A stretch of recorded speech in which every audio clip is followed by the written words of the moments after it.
Nella calza delle Epifanie di Palazzo Balbi 1 milione di euro. Questa è la cifra messa a disposizione dalla Regione, recuperati dai fondi europei, per interventi infrastrutturali di 4 caserme dell'Arma dei Carabinieri, a Ponte delle Alpi, ad Agna, Silea e a Pastrengo. Accordo raggiunto oggi con la firma dello schema di protocollo che evidenzia il legame che si mantiene forte tra il Veneto e i militari dell'Arma. I Carabinieri sono in Veneto dall'Unità d'Italia, ma sono già da subito stati distribuiti capillarmente sul territorio ed hanno sviluppato, anche in ragione, credo, del temperamento della popolazione veneta, un rapporto particolarmente intenso. E considerato che negli ultimi anni in Veneto, al pari della media nazionale, c'è stata una leggera carenza di carabinieri e così di uomini delle altre forze dell'ordine in generale, introdotta dall'anno scorso una norma che prevede per chi si arruola di restare per non meno di 15 anni al nord.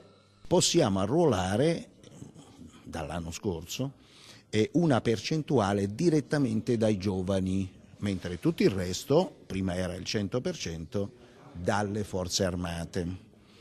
Per questa parte che possiamo arruolare direttamente dai giovani, noi abbiamo previsto che per un certo numero di anni siano tenuti a fare servizio esclusivamente in alcune regioni. Tra queste regioni c'è il Veneto, evidentemente.